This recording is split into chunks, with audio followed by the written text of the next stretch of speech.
Įmonėje Sol sistemingai stengiamės mažinti savo paslaugų poveikį aplinkai. Tam nustatėme svarbiausius mūsų verslo tvarumo aspektus. Bendradarbiaujame su partneriais, kurie vadovaujasi tais pačiais tvarumo principais kaip ir mes – tausoti aplinką, elgtis etiškai ir rūpintis darbuotojais. Kaip įmonė esame atsakingi už tvarų mūsų planetos išteklių naudojimą. Miele Professional šluosčių skalbyklė naudoja vandens kiekį pagal į skalbyklę įdėtų tekstilės gaminių kiekį. Naudodami iš anksto sudrėkintas Vileda Professional valymo medžiagas, vandens sunaudojame iki 70% mažiau, lyginant su drėgnuoju valymu. Nuolat stebime valymo priemonių naudojimą ir ieškome inovatyvių sprendimų. Per 1 metus valymo priemonių sunaudojimą sumažiname 17%. Nors mūsų naudojamos valymo priemonės yra ekologiškos ir draugiškos naudotojui, mieliau valome paviršius mikropluošto šluostėmis su vilgytomis vandeniu. Sanitarinėse zonose ir dėmėms šalinti naudojame valymo priemonės. Sumažinus valymo priemonių naudojimą, paprastai sumažėja ir chemikalų perdozavimas. Automatinė dozavimo sistema taip pat padeda kontroliuoti ploviklio kiekį. Dirbame su minimaliu kruopščiai atrinktų tiekėjų skaičiumi, kad sutrumpintume laiką reikalingą logistikai ir sumažintume degalų sąnaudas. Naudojame Miele Professional šluosčių skalbyklę su patentuotu korio formos būgnu, kuris tausoja tekstilės gaminius ir prailgina jų tarnavimo laiką. Palyginti su buitine skalbykle, Miele Professional šluosčių skalbyklė naudoja 40% mažiau energijos ir veikia vidutiniškai 12 kartų ilgiau. Naudojamės visomis šluosčių skalbimo mašinų nuomos paslaugomis. Kai įrenginys nebenaudojamas, mūsų tiekėjas suranda jam naują savininką.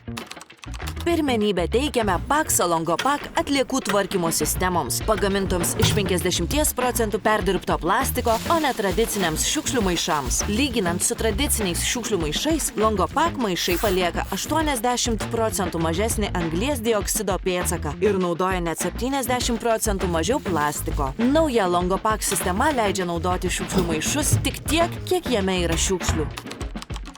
Mūsų darbuotojai yra didžiausias mūsų turtas. Kad mūsų darbuotojai būtų sveiki, naudojame Vileda ir Vikan profesionales patogias valymo priemonės, kurios skatina sveikesnius valymo būdus. Mūsų grindų valymo įrenginiais lengva manevruoti ir jie patogūs, o mūsų dulkių siurblių triukšmo lygis yra kintantis. Tai reiškia, kad valymo mašinas galima naudoti ir dieną. Profesionales mielės skalbimo mašinas galima montuoti ant aukštesnio pagrindo, kad dirbti būtų patogiau, kad sumažintume kasdienių užduočių skaičių, palengvintume nepatogias valymo padėtis ir veiksmingiau išvalytume grindis, naudojame išmaniuosius robotus dulkių siurblius. Pageidaujame ir rekomenduojame valyti dienos metu. Tai reiškia, kad valytojas dirba tuo pačiu metu kaip ir klientas. Valymas dienos metu reiškia, kad galime pasiūlyti valytojams darbą visu etatu, todėl nereikia samdyti daugiau valytojų dirbančių ne visą darbo dieną. Taip daug lengviau organizuoti darbuotojų mokymus ir tiekti reikalingas medžiagas. Tai taip pat reiškia, kad valytojai, jei pageidauja, į darbą gali vykti viešuoju transportu. Kadangi dienos metu nešvarumai ir dėmės geriau matome, darbas dienos metu taip pat pagerina valymo kokybę. Jei valytojai dirba dienos metu, baigęs darbą klientas gali įjungti pastato švok sistemą naktiniu režimu ir taip taupyti energiją. Tvariam verslui svarbus ne tik aplinką tausojantis valdymas, bet ir įmonės socialinis indėlis, pelningas valdymas ir etiškas elgesys. Sol kultūra – tai laisvės ir atsakomybės kultūra. Nuolat apmokome savo vadovus, kad užtikrintume aukštos kokybės vadovavimą. Remiame savo darbuotojų ir bendruomenės iniciatyvas, taip pat esame sukūrę pranešimų apie netinkamą elgesį kanalą. Daugiau informacijos apie tvarumą Sol rasite mūsų svetainėje.